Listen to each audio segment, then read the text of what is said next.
اب آتے ہیں ہم اس کے آخری حصے کی طرف جہاں آج ساری گفتگو کنکلوڈ ہونی ہے، اور وہ میں نے بتایا تھا رسول اللہ صلی اللہ علیہ وسلم کی آخری وصیتیں، جو ہماری یہ ریسرچ پیپر بھی چھپ چکا ہے۔ اب یہ ساری آپ صلی اللہ علیہ وسلم کی ساری وصیتیں تو ڈیٹیل کے ساتھ اس میں موجود نہیں ہیں، لیکن دو پرٹیکولر ٹاپکس کے اوپر موجود ہیں، وحی اور اہل بیت سے متعلق، اور دوسری چیز قبروں سے متعلق، جو آپ صلی اللہ علیہ وسلم کے جسٹ وفات کے دنوں میں بستر مرگ کے اوپر جو فرامین ہے بخاری اور مسلم میں وہ جمع کیے گئے ہیں۔ تو یہ ریسرچ پیپر درس کے اینڈ پہ سب کو مل بھی جائے گا انشاءاللہ تعالی، تاکہ بعد میں یاد رکھنے کے لیے آسانی ہے۔ میں سارا تو اس میں سے کور نہیں کر سکتا، لیکن چند ایک چیدہ چیزیں میں ضرور بیان کروں گا، باقی آپ خود گھر جا کے پڑھ لیجئے گا۔ تو پہلی چیز یہ کہ آپ صلی اللہ علیہ وسلم نے دروشی پڑھیں، یہ دوسرا حصہ شروع ہو رہا ہے۔ اللہم صلی علی محمد وعلی آل محمد کما صلیت علی ابراہیم وعلی آل ابراہیم انک حمید مجید، اللہم بارک علی محمد وعلی آل محمد کما بارکت علی ابراہیم وعلی آل ابراہیم انک حمید مجید۔ حجۃ الوداع کے موقع پر آپ صلی اللہ علیہ وسلم نے میدان عرفات میں اپنی وفات سے تقریباً 3 مہینے پہلے ایک خطبہ دیا، جس کو حجۃ الوداع کا خطبہ کہتے ہیں۔ اس کے الفاظ المستدرک للحاکم میں انٹرنیشنل نمبرنگ کے مطابق 318 نمبر حدیث ہے، کتاب العلم چیپٹر میں۔ میں اپنے بعد تم میں 2 چیزیں ایسی چھوڑ کر جا رہا ہوں جن کو اگر مضبوطی سے پکڑ لو گے تو کبھی گمراہ نہیں ہوگے، ایک اللہ کی کتاب اور دوسرے اس کے رسول صلی اللہ علیہ وسلم کی سنت، اور سنت وہ جو صحیح احادیث سے ڈرائیوڈ ہوگی۔ ہر بندے نے تو اپنی سنتیں لادہ ہی بنائی ہوئی ہیں، صحیح احادیث سے سپورٹڈ ہو، اللہ کی کتاب اور اس کی سنت۔ اب یہ الفاظ ذرا غور کریں، جو اس کو مضبوطی سے پکڑے گا کبھی گمراہ نہیں ہوگا۔ اور پاکستان کا مولوی، انڈیا کا مولوی، بنگلہ دیش کا مولوی کہتا ہے قرآن حدیث ڈائریکٹ نہ پڑھنا، گمراہ ہو جاؤ گے۔ یہ سنتے ہیں، ہم بچپن سے سنتے آئے ہیں، اور نبی صلی اللہ علیہ وسلم فرما رہے ہیں جو ان 2 چیزوں کو پکڑے گا کبھی گمراہ نہیں ہوگا۔ اب آپ دیکھ لیں کس کی بات ماننی ہے، لیکن شیطان نہیں ماننے دے گا، یہ قسمت والوں کو بات سمجھ آتی ہے۔ تو اس پہ میں ایک جملہ بولتا ہوں کہ آپ صلی اللہ علیہ وسلم نے اپنے بعد اپنی امت کو کسی شخصیت کے حوالے نہیں کیا، اللہ کی وحی کے حوالے کیا۔ کیوں؟ شخصیت کا سٹیٹس بالآخر وہی ہو جاتا جو پروفٹ کا ہے۔ اس نے بھی دنیا سے جانا تھا، ہمارے نبی صلی اللہ علیہ وسلم دنیا سے چلے گئے، اللہ کی جنتوں میں برزگی حیات کے ساتھ زندہ ہیں، تمام صحابہ زندہ ہیں، اس زندگی کے ساتھ نہیں، آخرت کی زندگی کے ساتھ زندہ ہے۔ اگر نبی صلی اللہ علیہ وسلم فرماتے یہ ابو بکر کو چھوڑ کے جا رہا ہوں، تو 2 سال کے بعد سیدنا ابو بکر بھی فوت ہو گئے، 13 سال کے بعد سیدنا عمر بھی شہید ہو گئے، 25 سال کے بعد سیدنا عثمان بھی شہید ہو گئے، 30 سال کے بعد سیدنا علی بھی شہید، خلافت راشدہ ختم، اور آخری صحابی ابو طفیل عامر بن واثلہ رضی اللہ تعالیٰ عنہ المتوفا 110 ہجری، آپ صلی اللہ علیہ وسلم کی وفات کے 100 سال کے بعد وہ بھی فوت ہو گئے۔ آج آخری صحابی کو بھی فوت ہوئے 1323 سال گزر چکے ہیں، لیکن یہ کتاب و سنت قیامت تک کے لیے باقی ہے، کیونکہ اللہ تعالیٰ نے کسی بھی مولوی کی تعلیمات کو محفوظ رکھنے کی گارنٹی نہیں دی، کتاب و سنت کی دی ہے۔ سورۃ الحجر آیت نمبر 9، اِنَّا نَحْنُ نَزَّلْنَا الذِّكْرَ وَإِنَّا لَهُ لَحَافِظُونَ، اس الذکر قرآن کو ہم نے نازل کیا، ہم اس کی حفاظت کرنے والے ہیں۔ قرآن کی حفاظت میں ہی سنت کی حفاظت بھی ہے۔ کیوں؟ کہ آپ صلی اللہ علیہ وسلم کی اطاعت کا حکم اسی قرآن نے دیا ہے، اور اس قرآن نے اگر اطاعت کا حکم دیا ہے، اس اطاعت سے ریلیٹڈ چیزیں بھی محفوظ ہونا ضروری ہے، کیونکہ ہمارے معلم آپ صلی اللہ علیہ وسلم ہیں۔ تو آپ صلی اللہ علیہ وسلم قیامت تک کے لیے معلم ہے پوری امت کے، ان کی تعلیمات کا محفوظ ہونا یہ لازمی ہے۔ ورنہ اگر قبر میں سیدنا ابوبکر صدیق سے وہی سوال ہونا ہے جو مجھ سے اور آپ سے ہونا ہے، تو اللہ تعالیٰ معاذ اللہ ناانصاف ٹھہرے گا اگر میرے تک دین نہ صحیح پہنچا تو۔ ایسے ہو ہی نہیں سکتا، دین محفوظ ہے کتابوں کے اندر، شخصیات میں نہیں، کتابوں کے اندر۔ یہ ہمیں شخصیات نہیں بتایا ہے کہ کتابوں کو فالو کرو، شخصیت کے ساتھ تو لوگ غلط چیزیں بھی منسوخ کر دیتے ہیں۔ اب یہاں یہ بھی بات یاد رکھیں، بعض لوگوں کو فوراً تکلیف ہو جاتی ہے، جی کتاب و سنت یہ 2 چیزوں کو ہی مانتے ہیں جی، اور کسی چیز کو نہیں مانتے۔ تو بھائیو، کتاب و سنت کے اندر ہی اجماع بھی داخل ہے، کیونکہ یہ سنت سے ہی ہمیں پتہ چلی۔ المستدرک للحاکم میں صحیح سند کے ساتھ کتاب العلم چیپٹر میں 399 نمبر حدیث ہے کہ اللہ تعالیٰ میری امت کو کبھی گمراہی پر جمع نہیں ہونے دے گا. امت کا اجماع حجت ہے. یہ ہمیں حدیث نے ہی تو بتایا. تو اجماع کو حجت ماننا کتاب و سنت کو حجت ماننا.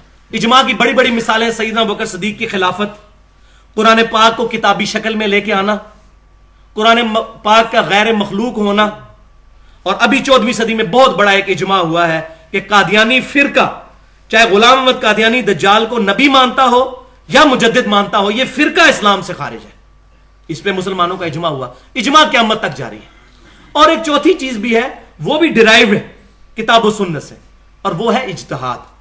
وہ المصنف ابن ابی شیبہ میں سیدنا عمر رضی اللہ تعالیٰ عنہ کا قول صحیح سند کے ساتھ ہے، 22,990 نمبر، کتاب البیوع چیپٹر کے اندر، کہ جب بھی کوئی مسئلہ ہو پہلے کتاب اللہ میں دیکھو، کتاب اللہ میں نہ پاؤ تو سنت میں دیکھو، سنت میں نہ پاؤ تو پھر امت کے اجماع میں دیکھو، اجماع میں نہ پاؤ تو پھر اجتہاد کر لو. یہ نہیں کہا مقلد ہو جاؤ، اجتہاد کرو. ہر بندے کا اجتہاد ڈیفرنٹ ہوگا، کسی کا کوئی پابند نہیں ہے. ورنہ اگر اجتہاد 4 بندوں پہ ختم ہو چکا ہے تو قیامت تک جتنے مسئلے آئیں گے تو وہ تمہارے بزرگوں کے خوابوں میں کبھی نہیں آئے. امام حنیفہ، امام شافعی، امام مالک، امام احمد بن حنبل رحمہم اللہ اجمعین، ان کی جوتیوں کی خاک ہماری آنکھوں کا سرما، لیکن ان کے تو خوابوں میں بھی یہ بات نہیں کہ ویڈیو کیمرے کا مسئلہ بھی آئے گا، انتقال خون کا مسئلہ، پوسٹ مارٹم کا مسئلہ، کتبین پہ نماز کا مسئلہ، ریل گاڑی میں نماز کا مسئلہ، ہوائی جہاز میں نماز کا مسئلہ، ٹرانسپلانٹیشن کا مسئلہ. اتنے بڑے بڑے مسائل جس میں آج کے علماء اجتہاد کر رہے ہیں. تو کیا ان علماء کے اجتہاد کو مان کر بریلوی کیا طاہر القادری صاحب کے مقلد ہو جاتے ہیں؟ یا دیوبندی کیا شیخ تقی عثمانی صاحب کے مقلد ہو جاتے ہیں؟ یا اہل حدیث کیا شیخ زبیر علی زئی صاحب کے مقلد ہو جاتے ہیں؟ نہیں. علماء کے فتاوا کو کتاب و سنت پر دیکھنا ہے. ورنہ اسلامک بینکنگ کے اوپر دیوبند کی اکثریت علماء نے تو تقی عثمانی صاحب کا رد کر دیا کہ یہ تو سود کی دوسری شکل ہے. تو مسئلہ اجتہاد تو یہی تو خوبصورتی ہے کہ اختلاف کی گنجائش رہتی ہے، لیکن کتاب و سنت اجماع میں نہیں ہوتی. تو یہ ہم ان چیزوں کو مانتے ہیں. دوسری حدیث اس سے ریلیٹڈ وہ غدیر خم کی حدیث ہے جو منہج پہ لکھی ہوئی ہے. یہ موسٹ امپورٹنٹ حدیث ہے کہ نبی صلی اللہ علیہ وسلم حج سے واپسی پر مکے اور مدینے کے درمیان ایک جگہ تھی جس کو کہتے تھے خم. یہ غدیر خم کی حدیث اہل سنت اور اہل تشیع میں متفقن علیہ حدیث ہے. اس کو کہتے ہی حدیث سے غدیر خم ہے، اور جس کا وہ جشن غدیر خم بناتے ہیں. انہوں نے بھی اس کو جشن بنا دیا ہے. وہ جشن تو ہم ماشاءاللہ بہت بنا لیتے ہیں، وہ جشن غدیر خم بناتے ہیں. جیسے یہاں جشن میلاد النبی اور جشن فلاں، وہ جشن غدیر خم. البتہ یہ حدیث موجود ہے کہ آپ صلی اللہ علیہ وسلم نے مکے سے مدینے آتے ہوئے خم نامی گاؤں میں پڑاؤ کیا. اونٹ کا جو پالان تھا اس پر آپ صلی اللہ علیہ وسلم کا ممبر بنایا گیا، یعنی کہ اسی پر آپ صلی اللہ علیہ وسلم چڑھے، اور آپ صلی اللہ علیہ وسلم نے ایک خطبہ ارشاد فرمایا. اس کے الفاظ ہی آپ خود سن لیں. صحیح مسلم کتاب الفضائل چیپٹر، انٹرنیشنل نمبرنگ کے مطابق 6225، 6226، 6227، 6228، 4 اوپر تلے حدیثیں غدیر خم کی صحیح مسلم میں. الفاظ ذرا سن لیں. اے لوگو آگاہ ہو جاؤ، میں بھی ایک انسان ہوں. قریب ہے کہ اللہ کا قاصد یعنی موت کا فرشتہ میرے پاس آئے اور اس کی دعوت میں قبول کروں. میں اپنے بعد تم میں 2 بھاری چیزیں چھوڑ کر جا رہا ہوں. ان میں سے پہلی چیز اللہ کی کتاب ہے، اس میں ہدایت ہے، اس میں نور ہے. تم اللہ کی کتاب کو پکڑو، اپنا تعلق اس کتاب کے ساتھ مضبوط کرو. اللہ کی کتاب اللہ کی رسی ہے، جو اس کو پکڑے گا ہدایت پر ہوگا، جو چھوڑ دے گا گمراہ ہو جائے گا. وَاعْتَصِمُوا بِحَبْلِ اللَّهِ جَمِيعًا وَلَا تَفَرَّقُوا. مولویوں نے تشریح کی ہے جی، اور رسی وچ ایک وٹ نہیں ہوتا، اس میں 5 وٹ ہوتے ہیں. ایک اہل بیت کی محبت کا وٹ ہے، ایک فلاں پتہ نہیں کیا کیا ہوا ہے. مجھے تو پتہ ہے نا، میں تو ساری چیزیں دیکھ کے آیا ہوں نا. ایک اولیاء اللہ کی محبت، ایک فلاں کی محبت. وَاعْتَصِمُوا بِحَبْلِ اللَّهِ جَمِيعًا وَلَا تَفَرَّقُوا. اللہ کی رسی قرآن کو مضبوطی سے پکڑ لو اور فرقہ واریت میں مت بٹو. تو آپ صلی اللہ علیہ وسلم فرمایا پہلی چیز اللہ کی کتاب. اور زید بن ارقم کے الفاظ ہیں، آپ صلی اللہ علیہ وسلم بار بار کہتے رہے اللہ کی کتاب، اللہ کی کتاب، اللہ کی کتاب، ترغیب دلاتے رہے، ابھارتے رہے ہمیں. اور پھر آپ صلی اللہ علیہ وسلم نے فرمایا دوسری چیز میرے اہل بیت ہیں. میں اپنے اہل بیت کے معاملے میں تمہیں اللہ سے ڈراتا ہوں، میں اپنے اہل بیت کے معاملے میں تمہیں اللہ سے ڈراتا ہوں.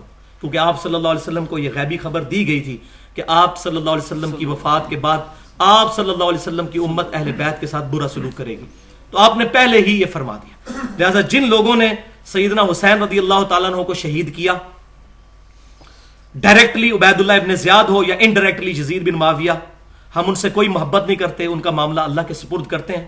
اور اسی ٹاپک پہ میرا وہ لیکچر ہے 2.5 گھنٹے کا، حسینیت اور یزیدیت کا تحقیقی جائزہ، جس میں نے ڈیٹیل کے ساتھ اس کو ایڈریس کیا. جس کو شوق ہو مزید ڈیٹیل تو اس لیکچر کو ہمارے ویب سائٹ کے اوپر سن لیں، ویڈیو لیکچر پڑا ہوا ہے. ہم الحمدہ اہل بیت سے محبت کرنے والے ہیں، لیکن یہ نہیں فرمایا کہ اہل بیت کو پکڑنا. یہ ذرا غور کریں، فرمایا اہل بیت کے معاملے میں اللہ سے ڈراتا ہوں. پکڑنا کس کو ہے؟ کتاب اللہ کو. یہ کتاب اللہ وسیع ہے نبی صلی اللہ علیہ وسلم کی. اب یہ غدیر خم میں بعض لوگوں نے یہ پورشن بھی ایڈ کر دیا کہ یہاں حضرت علی کو حضور صلی اللہ علیہ وسلم نے اپنا وسیع بنا دیا تھا.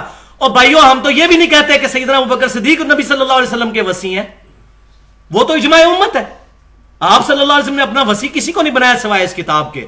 اور یہ حدیث الحمدللہ صحیح بخاری کتاب المغازی چیپٹر نبی صلی اللہ علیہ وسلم کے وفات کے باب میں انٹرنیشنل نمبرنگ کے مطابق 4460 نمبر حدیث ہے کہ عبداللہ بن ابی اوفا رضی اللہ تعالیٰ عنہ، ان سے سیدنا طلحہ رحمت اللہ علیہ نے پوچھا بتائیے کیا نبی صلی اللہ علیہ وسلم نے اپنا وسیع کسی کو بنایا تھا؟ انہوں نے کیٹاگوریکل ڈینائی کیا، نہیں، البتہ ہمیں آپ صلی اللہ علیہ وسلم نے قرآن پر عمل کرتے رہنے کی وصیت فرمائی تھی. اور یہاں میں ایک بڑی کانٹے دار بات بتا دوں کہ جو حجۃ الوداع کی حدیث صحیح مسلم میں ہے نا، اس میں صرف قرآن کا ہی ذکر ہے، کیونکہ سنت کو ماننا قرآن ہی کو ماننا ہے. صحیح مسلم میں کتاب الحج چیپٹر میں جو امام باقر رحمت اللہ علیہ نے سیدنا جابر بن عبداللہ رضی اللہ تعالیٰ عنہ سے حدیث سنی ہے، بڑی لمبی حدیث، اس میں انٹرنیشنل نمبرنگ کے مطابق وہ حدیث نمبر ہے 2950. اس میں نبی صلی اللہ علیہ وسلم نے جو حجۃ الوداع کے خطبے میں کنکلوڈ کی ہے نا گفتگو، تو اس میں آپ صلی اللہ علیہ وسلم کے الفاظ ہیں کہ میں اپنے بعد تم میں وہ چیز چھوڑے جا رہا ہوں جس کو اگر تم نے مضبوطی سے پکڑ لیا تم کبھی گمراہ نہیں ہوگے، اور وہ اللہ کی کتاب ہے. اور پھر آپ صلی اللہ علیہ وسلم نے فرمایا جب قیامت والے دن اللہ تم سے میرے بارے میں پوچھے گا تم کیا کہو گے؟ تو سب نے بیک زبان کہا کہ ہم کہیں گے آپ نے اللہ کا پیغام پہنچا دیا، آپ صلی اللہ علیہ وسلم نے ہمیں دعوت حق صحیح طریقے سے پہنچا دی، ہماری خیر خواہی فرمائی، ہماری نصیحت فرما دی. تو آپ صلی اللہ علیہ وسلم نے 3 دفعہ اپنی مبارک انگلی آسمان کی طرف بلند کی، پھر صحابہ کی طرف. صحابہ سے مراد اب پوری امت ہے، سمجھ لیں. اے اللہ اللہم اشہد، اللہم اشہد، اللہم اشہد، اے اللہ گواہ رہنا، اے اللہ گواہ رہنا، اے اللہ گواہ رہنا، کہ ان تک یہ بات پہنچ گئی ہے، اب منکر نہیں ہو سکتے اس بات کے. تو یہ آپ صلی اللہ علیہ وسلم کی آخری وصیتیں تھیں جو وحی سے ریلیٹڈ تھیں. اس پہ میرا پورا لیکچر ہے 2 گھنٹے کا الگ سے، وہ ضرور سنیں، جس میں میں نے کافی حدیث بیان کی ہیں. امام الانبیاء کی دعوت قرآن صلی اللہ علیہ وسلم، ریسرچ پیپر بھی ہے دعوت قرآن، 2 گھنٹے کا لیکچر ہے، اس میں میں نے یہ ساری چیزیں ڈیٹیل سے بتائی ہیں. اب میں اس کے کنکلوڈنگ پورشن کی طرف آتا ہوں جو اس وقت امت کا سب سے بڑا مسئلہ ہے. میں یہ سمجھتا ہوں کہ آپ صلی اللہ علیہ وسلم کو اپنے بستر مرگ پہ جو سب سے بڑی ٹینشن تھی وہ آج ہماری سب سے بڑی ٹینشن ہونی چاہیے. کیونکہ جب بھی کوئی شخص دنیا سے جانے لگتا ہے اس وقت جو باتیں کرتا ہے وہ اس کے لیے سب سے زیادہ اہمیت کی حامل ہوتی ہے. مثال کے طور پر سورۃ البقرہ کی 133 نمبر آیت میں سیدنا یعقوب علیہ السلام کا آتا ہے کہ جب ان کی موت کا وقت قریب آیا تو اللہ تعالیٰ فرماتا ہے، قرآن میں آیت ہے کہ انہوں نے اپنے بیٹوں کو جمع کر کے کہا کہ بتاؤ میرے بعد کس کی پوجا کرو گے؟ تو انہوں نے کہا کہ ہم آپ کے بعد آپ کے رب کی، آپ کے باوجداد سیدنا ابراہیم، اسماعیل، اسحاق کے رب کی عبادت کریں گے جو ایک ہی رب ہے، اور ہم اسی کے فرما بردار ہوں گے. اور ہمارے نبی صلی اللہ علیہ وسلم کی وصیتیں بھی الحمدللہ محدثین نے جمع کی ہیں. اب یہ سنتے جائیں. صحیح بخاری اور مسلم کی متفق حدیث ہے کتاب الجنائز چیپٹر میں، صحیح بخاری میں 1390 نمبر حدیث اور صحیح مسلم میں 1183 نمبر حدیث. اما عائشہ رضی اللہ تعالیٰ عنہ کہتی ہیں نبی صلی اللہ علیہ وسلم جب بستر مرگ پر تھے آپ صلی اللہ علیہ وسلم بار بار اپنی مبارک چادر اپنے چہرے سے ہٹاتے اور ارشاد فرماتے جاتے، لعن اللہ یہود والنصارى، اللہ کی لعنت ہو، اللہ لعنت فرمائے یہودیوں پر اور عیسائیوں پہ. اتخذوا قبور انبیاءہم مساجدا، انہوں نے اپنے نبیوں کی قبروں کو سجدہ گاہ بنا لیا تھا. والعیاذ باللہ تعالی. اس پہ حضرت عائشہ کے کامنٹس ہیں بخاری اور مسلم میں ساتھ ہی کہ اگر ہمیں یہ خدشہ نہ ہوتا کہ لوگ رسول اللہ صلی اللہ علیہ وسلم کی قبر پہ سجدے شروع کر دیں گے تو ہم آپ صلی اللہ علیہ وسلم کی قبر مبارک کو عوام الناس کی زیارت کے لیے عام کھول دیتے، یعنی اجرے کی دیوار گرا دی جاتی، جو آج تک نہیں گرائے گی، وہ اندر ہی ہے. اس کی وجہ یہ ہے حضرت عائشہ کے اجرے میں دفنایا گیا، تو اما عائشہ کو بھی یہ خطرہ تھا. پھر صحیح مسلم کتاب المساجد چیپٹر میں انٹرنیشنل نمبرنگ کے مطابق 1188 نمبر حدیث ہے. جندب رضی اللہ تعالیٰ عنہ کہتے ہیں نبی صلی اللہ علیہ وسلم نے اپنی وفات سے 5 دن پہلے ہمیں ارشاد فرمایا.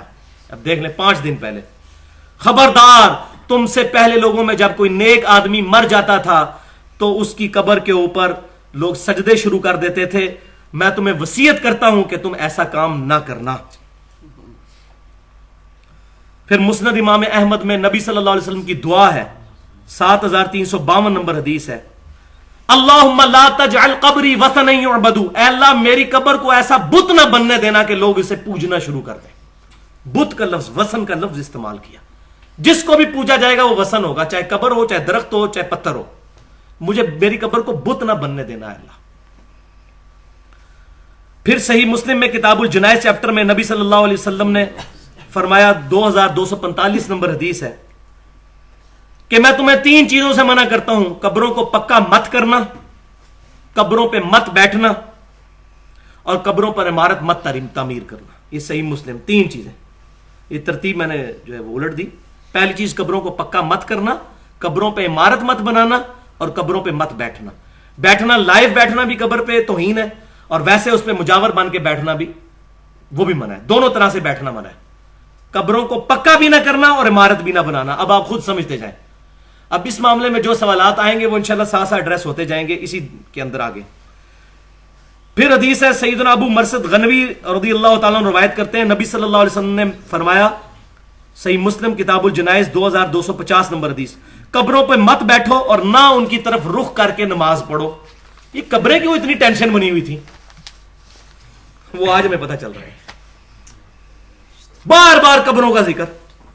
پھر دیکھیں سنن نبی داؤد کتاب المناسک چیپٹر میں 2042 نمبر حدیث ہے، میری قبر پہ میلہ نہ لگا لینا، تم دنیا کے کسی حصے میں درود پڑھو گے اللہ تمہارا درود میرے تک پہنچا دے گا صلی اللہ علیہ وسلم. اب دیکھیں یعنی درود شریف کی بنیاد پر بھی میلہ نہ لگا لینا میری قبر کے اوپر. اب دیکھ لیں، اب وہاں اگر میلہ لگ جائے، انشاءاللہ فی الحال تو کوئی چانس نہیں نظر آ رہے، اور کوئی ہٹائے تو اس کو پھر گستاخ رسول کہا جائے گا. یہاں ہوتا تو شاید کوئی معاملہ بن گیا ہوتا ایسا. میلہ نہ لگانا میری قبر کے اوپر. درود شریف پڑھنے کے لیے بھی میلہ نہ لگانا، تم دنیا کے کسی حصے میں پڑھو گے اللہ پہنچا دے گا، یہ ٹینشن نہ لینا تم. اب وہ حدیث آئی ہے جو بڑی تھوڑی سخت حدیث ہے اس حوالے سے. صحیح مسلم میں کتاب الجنائز چیپٹر میں 2242 نمبر حدیث ہے کہ مشہور صحابی فضالہ بن عبید رضی اللہ تعالیٰ عنہ جب روم کی جنگ کے دوران روڈس نامی مقام پر پہنچے تو ایک ان کا ساتھی فوت ہو گیا. انہوں نے اس کی قبر بنائی اور قبر کو زمین کے برابر کر دیا، اور پھر فرمایا کہ اللہ کے نبی صلی اللہ علیہ وسلم ہمیں یہی حکم فرماتے تھے کہ ہم قبروں کو برابر کرتے. اندازہ کریں، نشان وغیرہ رکھ سکتے ہیں، وہ ولادہ سے موجود ہے حدیث سنن نبی داؤد کے اندر. انٹرنیشنل نمبر کے مطابق 3206 نمبر حدیث ہے کہ آپ صلی اللہ علیہ وسلم نے ایک صحابی عثمان بن مظعون رضی اللہ تعالیٰ عنہ کی قبر کے کنارے پتھر رکھا اور فرمایا اس سے میں اپنے بھائی کی قبر کو پہچانوں گا. تو قبر کی نشانی رکھی جا سکتی ہے سائڈ پہ چھوٹے چھوٹے پتھر رکھ کے کہ نشانی ختم نہ ہو. نبی صلی اللہ علیہ وسلم اپنی والدہ کی قبر پہ تقریباً والدہ کی وفات کے تقریباً 50 سال کے بعد گئے تھے، وہ قبر موجود تھی، نشانی رکھی جا سکتی ہے پتھر رکھ کے یا کس طریقے سے، اور زیادہ زیادہ ایک بالشت. وہ آگے حدیث آ رہی ہے. اب امام مسلم رحمۃ اللہ علیہ یہ حدیث لے کے ہیں، اس کے ساتھ اگلی حدیث کتاب الجنائز چیپٹر میں 2243 نمبر حدیث لے کے ہیں کہ سیدنا علی رضی اللہ تعالیٰ عنہ ایک تابعی ابو حیاج کو کہتے ہیں میں تمہیں اسی کام پر مامور نہ کروں جس پر مجھے نبی صلی اللہ علیہ وسلم نے لگایا تھا کہ میں کوئی اونچی قبر دیکھوں نا اس کو برابر کر دوں، کوئی تصویر نظر آئے مٹا دوں. اب اس میں مفتی احمد جار خان نعیمی صاحب جال حق میں لکھتے ہیں یہ کافروں کی قبروں کے بارے میں کہا تھا، حالانکہ وہ پوری مسلم پڑھ لیتے ہیں. امام مسلم پہلے لے کے آئے کہ صحابی کی قبر برابر کی گئی ہے، اس کے بعد وہ حدیث لے کے آئے. یہ کافروں کی قبروں کے بارے میں نہیں تھا، پہلے وہ حدیث آئی ہے روڈس والی جو روم کی جنگ کے دوران فضالہ بن عبید نے کیا تھا. یہ کافروں کی قبروں کے بارے میں نہیں ہے، لیکن ان کو تو پتا ہوگا، مثلا یہ تو علماء کو تو پتہ ہی ہوتا ہے یہ کیا کچھ ہے، لیکن وہ جان بوجھ کے اپنے فرقے کو پرائورٹی دینے کے لیے وہ چیزوں کو سکپ کر دیتے ہیں. حالانکہ امام مسلم نے انصاف کیا، پہلے حدیث لے کے ہیں کہ صحابی کی قبر زمین کے برابر بنائی گئی اور کہا گیا کہ یہ اللہ کے نبی صلی اللہ علیہ وسلم میں حکم دیتے تھے، اور آگے حضرت علی کا قول بھی لیا ہے۔ اس کے بعد صحیح بخاری میں کتاب الجنائز چیپٹر میں 1390 نمبر اثر ہے، سفیان تمار رحمۃ اللہ علیہ کہتے ہیں کہ نبی صلی اللہ علیہ وسلم کی قبر مبارک ایک بالشت ہے۔ تو اس حدیث سے یہ پتا چلا کہ یہ دونوں آپشن درست ہیں، یا تو ایک بالشت قبر ہو، ایک بالشت تقریباً 9 انچ 10 انچ تک، اور یا زمین کے برابر ہو، ان دونوں میں سے کوئی بھی آپشن اڈاپٹ کیا جا سکتا ہے۔ باقی یہ جو آج کل انٹرنیٹ پہ نبی صلی اللہ علیہ وسلم کی قبر کی وہ جعلی تصویریں چل رہی ہیں، وہ آپ صلی اللہ علیہ وسلم کی قبر مبارک کی نہیں ہے۔ یہ جو یہاں سے بھی حکمران اندر جاتے ہیں قبر تک کوئی نہیں پہنچتے، حجرہ شریف کی دیوار کے باہر باہر ہی رہتے ہیں، جالی کے اندر پھر مزید آگے ایک دیوار آ جاتی ہے۔ قبر مبارک نہیں لوگوں نے دیکھی ہوئی، اس وقت دیکھی صحابہ تابعین تبع تابعین نے، اس وقت تک حجرہ عائشہ میں لوگ چلے جایا کرتے تھے۔ اب نبی صلی اللہ علیہ وسلم نے اپنی وفات کے دنوں میں ایک اور حدیث بیان فرمائی جو آج کی تصویر کشی کرتی ہے۔ صحیح بخاری کتاب الجنائز 1341 نمبر حدیث، صحیح مسلم کتاب المساجد 1180 نمبر حدیث۔ مسلم میں یہ الفاظ موجود ہیں کہ آپ صلی اللہ علیہ وسلم کے بیماری کے دن تھے وہ، اور آپ صلی اللہ علیہ وسلم کے سامنے حضرت عائشہ رضی اللہ تعالیٰ عنہ کہتی ہیں کہ آپ صلی اللہ علیہ وسلم کی دو بیویاں سیدہ ام سلمہ اور ام حبیبہ آپس میں گفتگو کر رہی ہیں، حضور کی دو امہات المومنین رضی اللہ عنہن، کہ جب ہم حبشہ میں گئے تھے وہاں ہم نے ماریا نام کا ایک گرجا دیکھا تھا جہاں تصویریں لٹکی ہوئی تھیں۔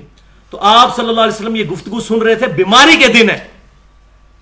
آپ صلی اللہ علیہ وسلم تڑپ اٹھے، آپ نے فرمایا یہی تو ان میں خرابی تھی، جب ان میں کوئی نیک آدمی فوت ہو جاتا تھا اس کی قبر کے اوپر مسجد بنا لیتے تھے، وہاں تصویریں لٹکا کے وہاں سجدے شروع کر دیتے تھے۔ قیامت والے دن اللہ کے نزدیک بدترین مخلوق ہوں گے یہ لوگ، بدترین مخلوق، دیکھ بدترین مخلوق، سوائے ابلیس کے جہاں میں سبھی تو خوشیاں منا رہے ہیں۔ بدترین لوگ ہوں گے جو یہ معاملات کریں گے، وَلِعَوْذُ بِاللَّهِ تعالی۔ اور آپ صلی اللہ علیہ وسلم نے پہلے ہی پیشن گوئی فرمائی، صحیح بخاری کتاب الاعتصام بالکتاب والسنہ چیپٹر 7320 نمبر حدیث، صحیح مسلم کتاب العلم چیپٹر 6781 نمبر حدیث۔ آپ صلی اللہ علیہ وسلم نے فرمایا کہ اے میرے امتیو، تم بھی اگلے لوگوں کے پیچھے چل پڑو گے قدم بقدم، بالشت بر بالشت، حتیٰ کہ اگلے لوگوں میں سے کوئی شخص گوہ کے سوراخ میں داخل ہوا، تمہارے اندر بھی ایسے لوگ موجود ہوں گے جو یہ کام کریں گے۔ صحابہ کرام علیہم رضوان نے پوچھا یا رسول اللہ صلی اللہ علیہ وسلم، یہ اگلے لوگوں سے مراد کیا یہودی اور عیسائی ہیں؟ تو آپ صلی اللہ علیہ وسلم نے فرمایا کہ اگر یہود و نصارہ مراد نہیں تو پھر کون سے لوگ مراد ہیں؟ تو یہ کہتے ہیں یہ آیت کافروں کے بارے میں، یہودیوں کے بارے میں، تو حضور صلی اللہ علیہ وسلم نے ایک جملے میں فرما دیا کہ جو خرابیاں ان میں پیدا ہوئی ہیں وہی تم میں ہوں گی، لہذا جو جو خرابیاں ان کو کنڈیم کیا جا رہا ہے تمہیں بھی کیا جائے گا۔ تو پاکستان میں ایک بہت بڑے عالم ہیں، توحید کانفرنس کرواتے ہیں وہ، ڈاکٹر آصف اشرف جلالی صاحب، تو ان کا میں نے مضمون پڑھا، انہوں نے اس حدیث کا جواب دیا ہے۔ اب علم کے ساتھ جب خیانت ہوگی تو ہم پریکٹیکلی بتائیں گے کہ جو نبی صلی اللہ علیہ وسلم کی احادیث کا مذاق اڑا رہا ہے اس کا تو ہم راستہ روکیں گے۔ تو ان کا پورا مضمون میں نے پڑھا، انہوں نے کہا جی کہ یہ جو حدیث ہے نا کہ تم بھی یہود و نصارہ کے طریقے پہ، اس سے مراد ہے فیشن کرو گے یہود و نصارہ والے۔ تو ہم کہتے ہیں بھائیو، کسی حدیث والے سے حدیث پڑھی ہوتی نا تو تمہیں پتہ ہوتا کہ یہ حدیث کا شان ارشاد کیا ہے، یہ کس موقع پر آپ صلی اللہ علیہ وسلم نے الفاظ ارشاد فرمائے تھے، وہ ہے ہی پرٹیکولر شرک کے بارے میں، اور وہ ہے جامعہ ترمذی میں انٹرنیشنل نمبرنگ کے مطابق 2180 نمبر حدیث ہے، کتاب الفتن چیپٹر میں، فتنوں والے چیپٹر میں، کہ نبی صلی اللہ علیہ وسلم غزوہ حنین کے لیے جا رہے تھے، کچھ صحابہ کرام علیہم رضوان نے اللہ کے نبی صلی اللہ علیہ وسلم سے عرض کی، وہاں ایک درخت آیا جس کا نام تھا ذات انوات، وہاں مشرکین جنگ میں فتح کے لیے تبرکن اپنا اسلحہ لٹکا کے ایسے ٹچ کر کے پھر آگے جاتے تھے تبرک حاصل کرنے کے لیے، جیسے یہاں بھی کئی لوگ ہیں وہ کام نے فلاں مزار پہ جائیں پھر آگے ہم نوکری کے انٹرویو کے لیے، تو یہ ایک مشرکین اس وقت کرتے تھے۔ صحابہ کرام علیہم رضوان نے کہا ہے اللہ کے رسول صلی اللہ علیہ وسلم آپ بھی ہمارے لیے کوئی درخت مقرر فرما دیں۔ کس نے کہا؟ صحابہ نے۔ بیسک ہیومن انسٹنکٹ جو ہے نا وہ چینج ہوتے بڑا دیر لگتی ہے، اور اللہ کے نبی صلی اللہ علیہ وسلم اس وقت جلال میں فرمایا سبحان اللہ، اس کا مطلب پتہ ہے آپ کو؟ اللہ پاک ہے شرک سے، اما یشرکون، یہ بریکٹ میں ہے، سبحان اللہ، یہ کیا کہہ دیا تم نے؟ اور تم نے تو آج وہی بات کر دی جو موسیٰ علیہ السلام کے ماننے والوں نے کہی تھی۔ پھر آپ صلی اللہ علیہ وسلم نے سورۃ الاعراف کی 138 نمبر آیت پڑھی کہ جب یہودی گزر رہے تھے موسیٰ علیہ السلام کے صحابہ، انہوں نے دیکھا کچھ لوگ بتوں پر اعتکاف کیے ہوئے بیٹھے ہیں، تو انہوں نے کہا اے اللہ کے نبی ہمارے لیے بھی کوئی بت بنا دیجئے کہ ہم اس پر اعتکاف کر لیں۔ موسیٰ علیہ السلام پھر جب کوہ طور پر گئے، پیچھے سے انہوں نے بچڑے کو خدا بنا لیا، اور نبی صلی اللہ علیہ وسلم نے صحابہ کو کہا تم نے موسیٰ علیہ السلام کے ماننے والوں کام کیا آج، حالانکہ کیا کچھ نہیں انہوں نے بھی۔ یہ آپ صلی اللہ علیہ وسلم کی ذرا احتیاط دیکھیں۔ ادھر کہہ رہے ہیں شرک ہی ختم ہو چکا ہوا ہے، جو مرضی کرو، جتنا مرضی کرو، تھوک دے صاحب نہ کرو، ختم ہو گیا ہے۔ اس کا میں نے جواب دے دیا الحمدللہ، پوری ریکارڈنگ ہے ہمارے۔ میں آپ کو اب ضمناً بتا دوں، جو ویب سائٹ ہے www.ahlsunnatpak.com، اس پہ ہے اختلافی موضوعات کے مسائل 25 ریکارڈ ہو کے اللہ سے اپلوڈ ہوئے ہیں، تقریباً پونے گھنٹے کے۔ ہر آج کل کا مسئلہ، حاضر و ناظر، علم غیب، حیات النبی صلی اللہ علیہ وسلم، سارے مسئلے، ان میں یہ بھی کیا شرک ختم ہو چکا ہے، اس میں نے پھر سارے دلائل کا جواب دیا۔ تو آپ دیکھیں آپ صلی اللہ علیہ وسلم نے اس موقع پر جب صحابہ نے یہ کہا نا، تو آپ صلی اللہ علیہ وسلم فرمایا آج تو تم نے وہی بات کر دی۔ پھر آپ نے فرمایا یہ جو بخاری مسلم میں ہے، تم بھی اگلے لوگوں کے پیچھے چل پڑو گے، قدم با قدم، بالشت بر بالشت، ان میں سے اگر کوئی شخص گو کے سوراخ میں داخل ہوا تو تم بھی وہی کام کرو گے۔ اب بات کلیئر ہوگی، اس سے مراد فیشن نہیں ہے۔ تو ان ڈاکٹر صاحب کو بتائیں کہ بھائی آپ ڈاکٹر صاحب ہمارے لیے بہت احترام والے ہیں، لیکن خدا کے لیے آپ ساری احادیث، ساروں کی اوپینین سنیں۔ اگر ایک قادیانی پوری زندگی صرف قادیانی علماء سے مسئلے پوچھے گا تو ختم نبوت اس کو نہیں سمجھ آئے گی۔ ایک اہل حدیث صرف اہل حدیث کے پاس جائے گا، اس کو باقی مکتب فکر کی بات نہیں سمجھ آئے گی۔ اسی طریقے سے بریلوی اور دیوبندی شیعہ اپنے اپنے علماء سے ہی پوچھیں گے، دوسرے کی بات ہی نہیں سنیں گے، بات سمجھ نہیں آئے گی۔ یہی کام تو ہم بھی کرتے رہے بچپن سے، ہمیں تو بڑا زوم تھا، ہمارے سے تو بڑا کوئی محب رسول ہی نہیں ہے صلی اللہ علیہ وسلم، اور جب پتہ چلا کہ ہم سے بڑا گستاخ ہی کوئی نہیں ہے، ہم نے کس چیز کو دین کا نام رکھ لیا ہوا ہے۔ اب آپ یہ دیکھ لیں، یہ بالکل واضح چیزیں ہیں، آج امت کی حالت دیکھ کر اندازہ لگایا جا سکتا ہے۔ اچھا، اب ان احادیث پڑھنے کے بعد فتویٰ اگر میں خود لگاتا نا تو بڑا کڑوا لگتا، ٹھیک ہے۔ اب ڈاکٹر آصف اشرف جلالی صاحب محترم جو ہے، انہوں نے جہاں سے پی ایچ ڈی کی ہے نا، اس مکتبے میں جو استاد رہے ہیں، جن کو احمد بریلوی صاحب بھی بہت بڑا بزرگ مانتے تھے، میں ان کے الفاظ پڑھ کے سناتا ہوں، جن کو پاکستان میں بریلوی، دیوبندی، اہل حدیث تینوں عزت کی نگاہ سے دیکھتے ہیں، اور وہ ہیں سید محمود احمد آلوسی بغدادی، المتوفى 1270 ہجری، آج سے تقریباً 200 سال پہلے۔ علامہ آلوسی مشہور ہے، ان کی تفسیر روح المعانی مشہور ہے۔ دیوبند بریلوی تو بہت زیادہ پریزنٹ کرتے ہیں، اہل حدیث کو بھی جب کوئی مسئلہ ہوتا ہے تو اپنے مطلب کا کوئی چیز نکالنی ہوتی ہے، دیوبندیوں بریلویوں کو سمجھانے کے لیے تو وہاں سے نکال لیتے ہیں۔ جس طرح میں یہاں سے ایک چیز نکال لوں جو ساروں کی سمجھ میں آ جائے گی انشاءاللہ۔ یہ بغداد یونیورسٹی میں رہے ہیں، یہ پرانے بزرگ ہیں، آج سے 150-200 سال پہلے۔ وہ کیا کہتے ہیں، تفسیر آلوسی میں، تفسیر روح المعانی میں 238 نمبر پیج پہ 15 نمبر جلد کے اندر، جو مکتبہ امدادیہ ملتان سے شائع ہوئی ہے، دیوبند نے کی ہے ترجمے کے ساتھ، وہ کیا کہتے ہیں، اس بات پر امت کا اجماع ہے کہ سب سے بڑا حرام اور شرک کے اسباب کی چیزوں میں سے مزاروں کے پاس نماز پڑھنا اور ان پر مسجدیں یا عمارتیں بنانا ہے۔ یہ میرا فتویٰ نہیں، میرے ساتھ نہیں کسی نے لڑنا، یہ بزرگ ہیں۔ ایسی تمام چیزوں کو اور قبروں پر بنائے گئے گنبدوں کو گرانا واجب ہے، کیونکہ یہ مسجد درار سے بھی زیادہ خطرناک ہیں۔ جو سورہ توبہ میں ہے نا، منافقین نے ایک مسجد بنائی تھی، تو اللہ تعالیٰ نے فرمایا نبی صلی اللہ علیہ وسلم اس مسجد میں کبھی کھڑے بھی نہیں ہونا، آپ صلی اللہ علیہ وسلم نے اس مسجد کو آگ لگا دی تھی۔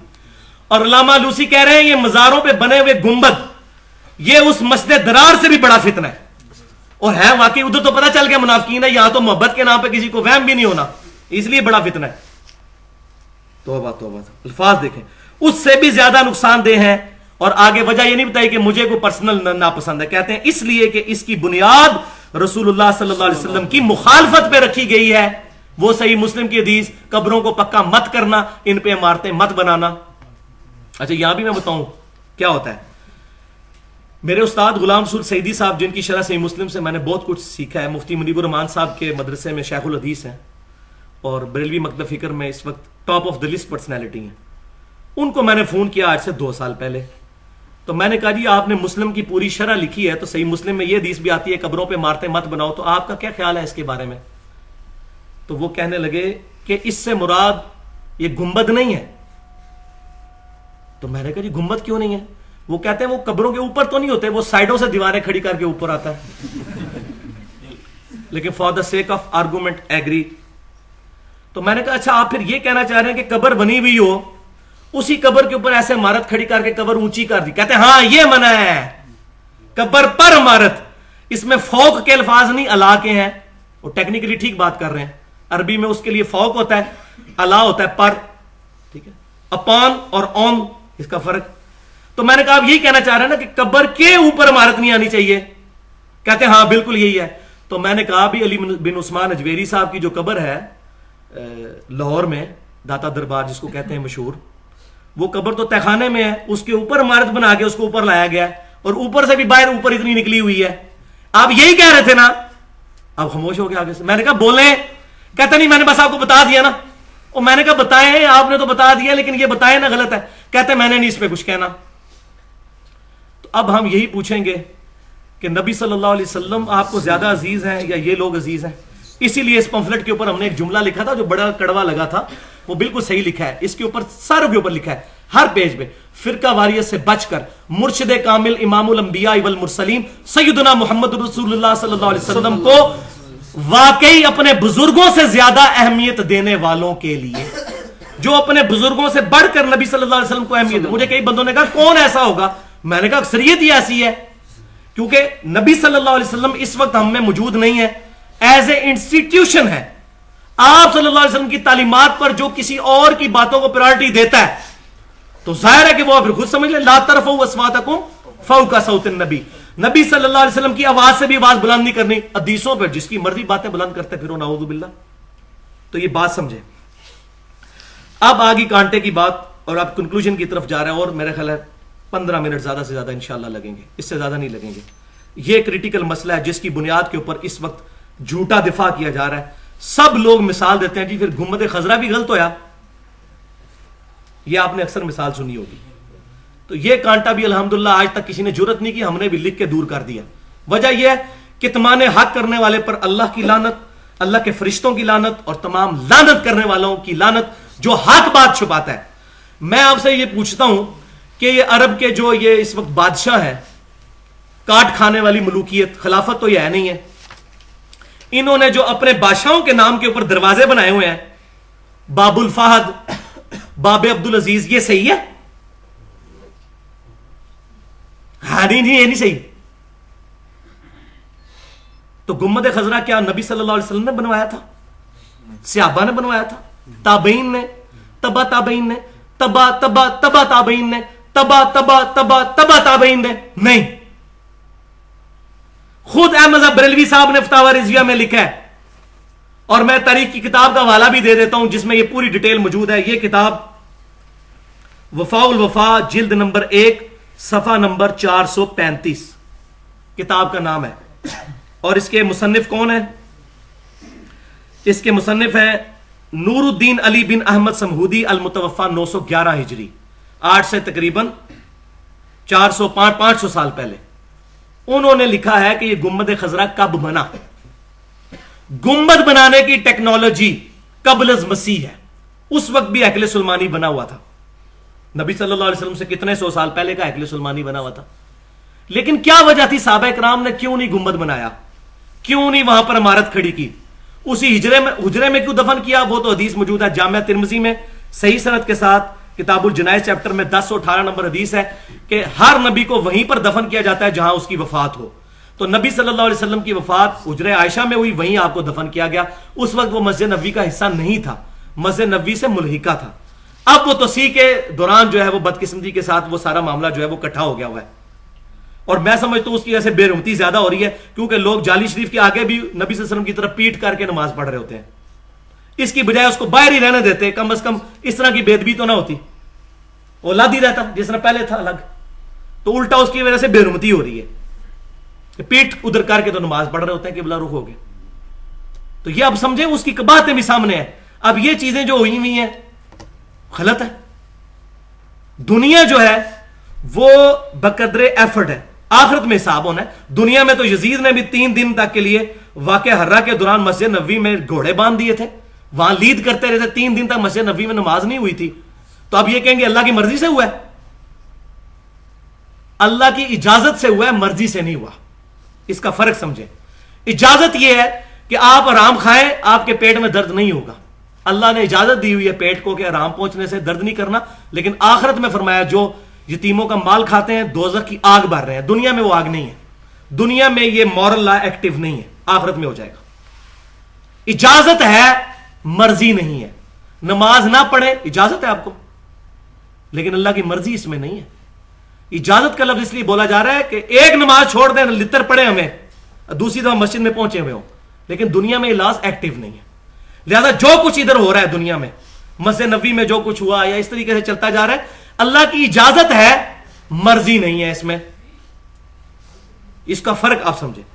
تو اب یہ گنبد کی ٹیکنالوجی قبل از مسیح ہونے کے باوجود صحابہ کرام نے یہ معاملہ نہیں کیا.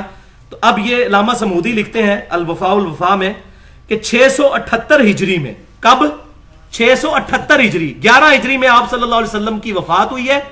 650 سال کے بعد ایک بادشاہ تھا مصر کا, منصور بن قلاوون صالحی.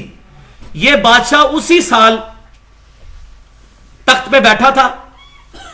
تو جس طرح یہاں بھی ہوتا ہے کوئی بندہ وزیر اعلیٰ بنتا ہے تو جا کے دربار پہ چادر چڑھا دیتا ہے, یہ اسی سال تخت پہ بیٹھا تھا. اس نے لکڑی کا ایک گنبد بنا کے نبی صلی اللہ علیہ وسلم کی وفات کے 650 سال کے بعد جا کے حجرے شریف کی مبارک چھت کے اوپر رکھ دیا. لیکن کیا علماء نے اس وقت ایکسپٹ کیا؟ نہیں.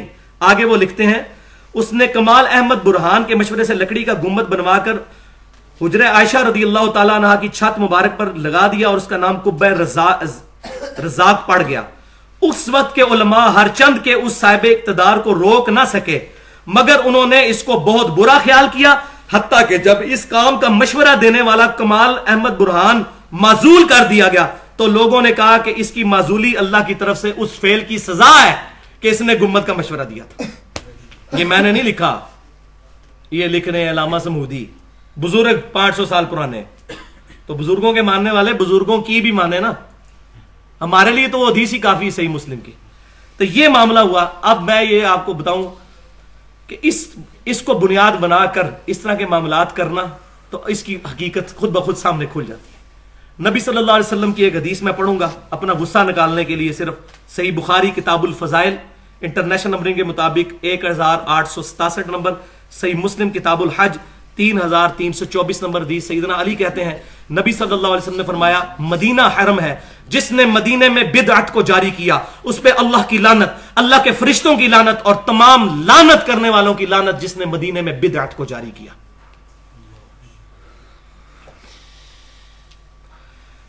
اب سرزمین عرب سے مزارات کا خاتمہ کس طرح ہوا؟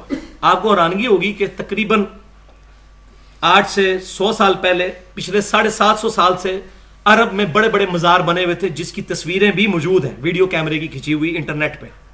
جنت البقیع قبرستان میں بڑے بڑے مزارات موجود تھے. جو مزارات 1925 کے اندر جب عرب میں ریولوشن آئی تو اس وقت جب حکمران آئے تو علماء عرب نے ان کو مشورہ دیا کہ ان مزارات کو گرایا جائے. قبریں موجود ہیں, قبروں کے نشانات موجود ہیں, سب کچھ ہے, لیکن اوپر سے مزار انہوں نے گرائے اس صحیح مسلم کی حدیث کی بنیاد کے اوپر. اچھا, یہاں مزار گرائے اور دوسری طرف خانہ کعبہ شریف میں 4 مسلے تھے پچھلے 500-600 سال سے. انفی, شافی, مالکی, حنبلی لادہ نمازیں پڑھتے تھے. اس کی تصویریں بھی ویڈیو کیمرے میں بھی موجود ہیں. یہ مسجد نبوی کی تعمیر کے دوران جو ویڈیو بنی ہوئی ہے بن لادن کمپنی والی, اس میں گنبد خضرا کی تاریخ بھی بتائی ہے. اور خانہ کعبہ شریف والی جو ویڈیو ہے اس کے اندر انہوں نے وہ 4 مسلے بھی دکھائے ہوئے ہیں. 1955 تک موجود تھے, بعد میں توڑے گئے ہیں. اٹھا اسی وقت لیے گئے تھے لیکن اس کی عمارتیں بعد میں توڑی گئی ہیں. 4 مسلے, ہر نمازیں لادہ پڑھتے تھے. پھر کہتے ہیں چاروں ہی حق پہ, چاروں حق پہ تو ایک دوسرے کے پیچھے کیوں نہیں نماز پڑھتے؟ صحابہ کرام تو ایک دوسرے کے پیچھے نمازیں پڑھتے تھے علیہم رضوان. تو یہ بھی چاروں کا خاتمہ کر کے انہوں نے مقام ابراہیم پہ امام کعبہ کو کھڑا کیا. تو یہ مزارات وہاں سے ختم ہوئے. باقی یہ میرا اپنا ذاتی اجتہاد ہے, اس کے ساتھ کوئی اختلاف بھی کر سکتا ہے, کہ صحیح مسلم کتاب الایمان چیپٹر میں 373 نمبر حدیث ہے کہ قرب قیامت میں دین مدینے میں اس طرح لوٹ آئے گا, 2 مسجدوں کی طرف, مکے اور مدینے کی طرف, دونوں کا نام لیا, جس طرح سانپ اپنے بل میں واپس آ جاتا ہے. 8 سے 100 سال پہلے کچھ سوچ بھی نہیں سکتا تھا کہ 700-800 سال سے جو گمراہی پھیلی ہوئی ہے ختم کس طرح ہوگی. لیکن ایسے معاملات بنے, وہ جنگ عظیم جو پہلی جنگ عظیم میں ترکی کو شکست ہوئی اور معاملات کرتے کرتے وہ جس طریقے سے بھی ہوا, چاہے وہ عرب ریولوشن تھی یا سلفی تحریکی کامیابی تھی, کچھ بھی تھا, لیکن الٹیمیٹلی اس کا رزلٹ ایک پازیٹو سامنے آیا کہ انہوں نے مزارات ختم کیے. اب تھرڈ لاسٹ ٹاپک ہے قبرستان جانے کا حکم اور مقصد کیا ہے. اگر ہم یہ دیکھیں قبروں پہ اتنی حدیثیں ہیں تو قبرستان جانے پر بھی پابندی ہونی چاہیے تھی. قبرستان جانے پر حکم کیوں ہے؟ اس کی وجہ یہ ہے کہ نبی صلی اللہ علیہ وسلم نے فرمایا، صحیح مسلم کتاب الجنائز چیپٹر میں 2259 نمبر حدیث ہے کہ میں تمہیں قبروں پر جانے سے منع کیا کرتا تھا. پہلے منع کیا کرتا تھا، کیوں؟ اس لیے کہ قوم نئی نئی بت پرستی سے پھری تھی. اب میں تمہیں حکم دیتا ہوں کہ قبروں پہ جایا کرو تاکہ آخرت کی یاد آئے. اس کے لیے قبرستان جانا ہے، لازمی جانا ہے. اور یہاں میں ایک مسئلہ بھی بتا دوں، کسی کے ذہن میں یہ سوال پیدا ہوگا کہ جی مزارات توڑ دیے تھے تو گنبد خضرا کیوں نہیں اتار لیا گیا؟ اس پہ بھی لوگوں نے بڑی سٹوریاں بنائی ہوئی ہیں. جی گنبد بھی اتارنے لگے تھے، ایک سانپ آ گیا بہت بڑا، یہ جال آ کے مقدمے میں لکھا ہوا ہے، اس سانپ نے نہیں روکنے دیا. تو بات یہ، آپ تو کہتے ہیں غوث زمین و اسمان چلا رہا ہے، غوثوں کے غوث تو وہاں دفن ہے. حضرت حسن کی قبر، سیدہ فاطمہ، سیدنا حسن، سیدنا امام باقر، امام جعفر، یہ ساری قبریں کٹھی ہیں. اس کے اوپر اتنا بڑا مزار تھا جس کی شکل یہ باولک ملتانی والے مزار سے ملتی ہے. وہ اتنے غوث کٹھے دفن تھے، اس وقت تو سانپ کوئی نہیں ظاہر ہوا. شیخ عبد القادر جیلانی رحمۃ اللہ علیہ تھے، ایک نگاہ مار کے شہر ساڑ دیں سن. ان کے جو غوثوں کے غوث ہیں ان کا مزار ہی اتار لیا گیا. وہ جی ایک سانپ ظاہر ہوا، گنبد خضرا نہیں اتارنے، یہ وجہ نہیں تھی بھائیو. گنبد خضرا کو اتارنے کی مین وجہ نہ اتارنے کی یہ تھی کہ علماء عرب نے یہ کہا کہ گنبد خضرا جن لوگوں نے چڑھایا انہوں نے تو وبال اپنے سر لیا. مسئلہ یہ ہے کہ اب اس کو اتارنے میں تردد ہے، ٹھوکا ٹھاکی ہوگی وہاں پر. نبی صلی اللہ علیہ وسلم کے حضور اپنی آوازیں بلند نہیں کرنی.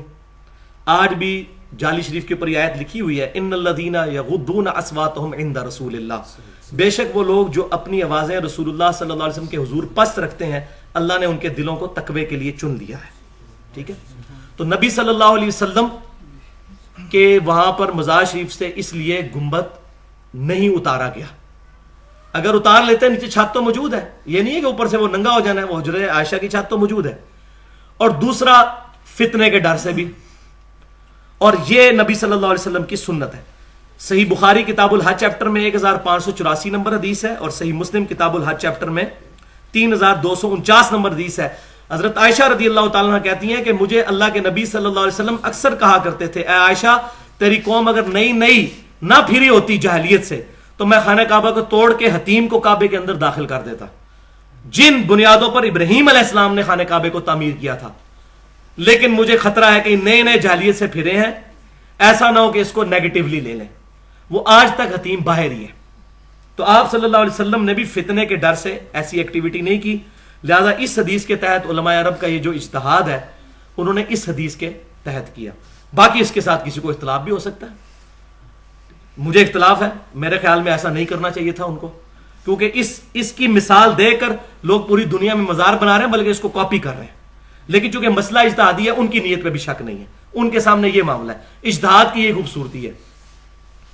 تو قبرستان جانے کا مقصد آخرت کی یاد، اور قبرستان جانے کی دعا کیا ہے؟ صحیح مسلم میں کتاب الجنائز چیپٹر میں 2257 نمبر حدیث ہے. نبی صلی اللہ علیہ وسلم نے قبرستان کی دعا تعلیم فرمائی، السلام علیکم اہل الدیار من المؤمنین والمسلمین وَإِنَّا إِن شَاءَ اللَّهُ بِكُمْ لَلَاحِقُونَ نَسْأَلُ اللَّهَ لَنَا وَلَكُمُ الْعَافِيَةَ. اس کا ترجمہ بھی سن لیں، سلامتی ہو مومنین اور مسلمین گھر والوں تم پر، بے شک اللہ نے چاہا تو ہم بھی مر کر تمہارے پاس لوٹ کر آنے والے ہیں. ہم اپنے لیے اور تمہارے لیے اللہ کے حضور عافیت کا سوال کرتے ہیں. تو قبرستان جانا چاہیے، نبی صلی اللہ علیہ وسلم اکثر جایا کرتے تھے اور ان کے لیے دعا بھی فرمایا کرتے تھے. اب ایک کریٹیکل مسئلہ اس کانٹیکسٹ میں وہ یہ ہے کہ جامعہ ترمذی میں ایک حدیث ہے انٹرنیشنل نمبرنگ کے مطابق 1056 نمبر کتاب الجنائز چیپٹر میں کہ نبی صلی اللہ علیہ وسلم نے ان عورتوں پر لعنت فرمائی ہے جو کثرت کے ساتھ قبرستان جاتی ہیں. تو یہ بات بھی سمجھ لیں، اس حدیث پر امام ترمذی نے بحث بھی کی ہے. حدیث تو بالکل صحیح ہے اس کے مفہوم کے اوپر، کہ یہ ممانعت اس وقت تھی. دو موقف ہیں، ایک تو یہ کہ ممانعت اس وقت تھی جب تک سب کے لیے ممانعت تھی، جیسے آپ صلی اللہ علیہ وسلم فرمایا تمہیں میں قبروں پہ جانے سے روکتا تھا. اب اجازت میں عورتوں کو بھی عام اجازت ہو گئی. دوسرے لوگ کہتے ہیں کہ اس سے مراد وہ لوگ ہیں، وہ عورتیں ہیں جو کثرت کے ساتھ جاتی ہیں، کیونکہ یہاں الفاظ استعمال ہوئے زوار، زیارہ کا لفظ استعمال نہیں ہوا. زیارت القبور اور چیز ہے اور زوار القبور اور چیز ہے. کثرت کے ساتھ قبرستان جانے والیاں، ان پر لعنت ہے.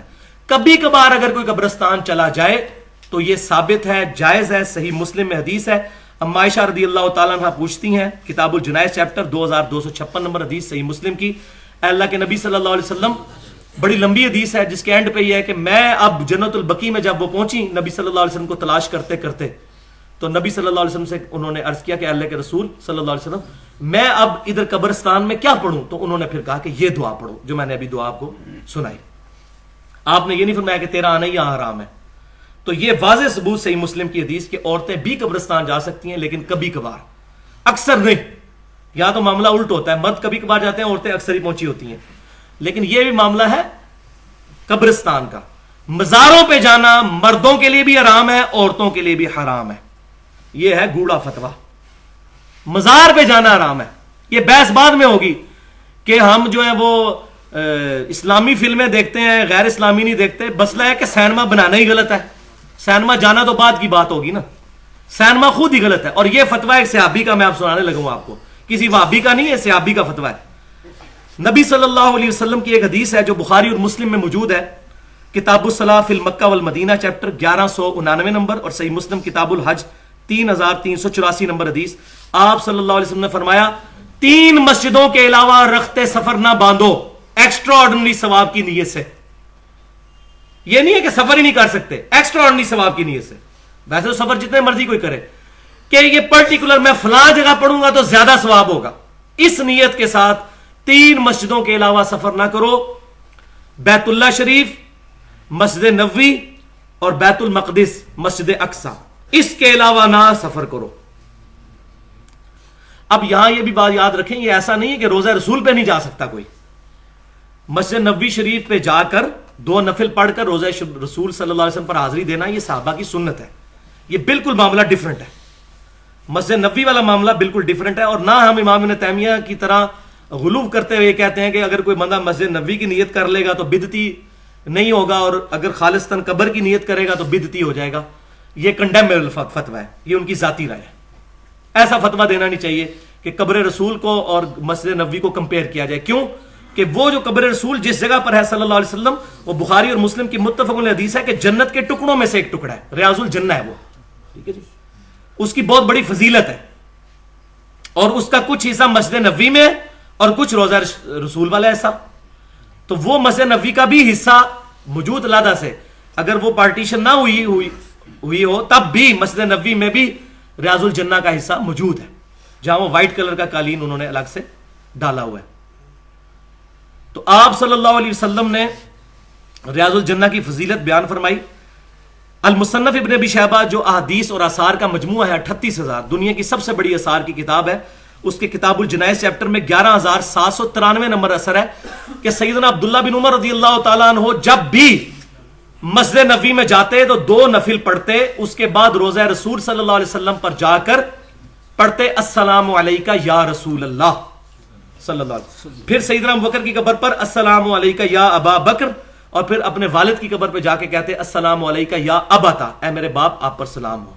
تو قبر رسول پر جا کر یہ پڑھنا بالکل صحابہ کرام کی سنت ہے. یہاں سے پڑھنا ثابت کوئی نہیں سوائے نماز میں السلام علیکہ ایھا النبی، اور وہ بخاری مسلم کے الفاظ ہیں جب السلام علیکہ ایھا النبی پڑھو گے اللہ تمہارا سلام پہنچا دے گا. ادھر سے بھی حاضر و ناظر کوئی نہیں ثابت ہوتا، وہ حدیث پوری پڑھتے کو نہیں.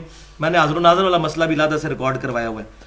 اب میں جو کہہ رہا تھا مزارات پہ جانے کی ممانعت ہے، تو سنن نسائی میں انٹرنیشنل نمبرنگ کے مطابق کتاب الجمعہ چیپٹر میں 1431 نمبر حدیث ہے کہ سیدنا ابو بصرہ غفاری رضی اللہ تعالیٰ عنہ کی ملاقات ہوئی حضرت ابو ہریرہ رضی اللہ تعالیٰ عنہ سے.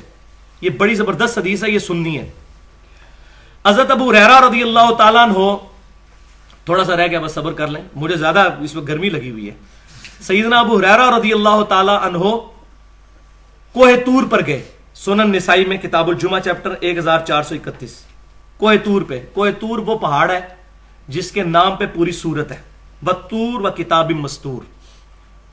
قرآن میں سورت، مبارک پہاڑ، اللہ تعالیٰ نے تجلی فرمائی.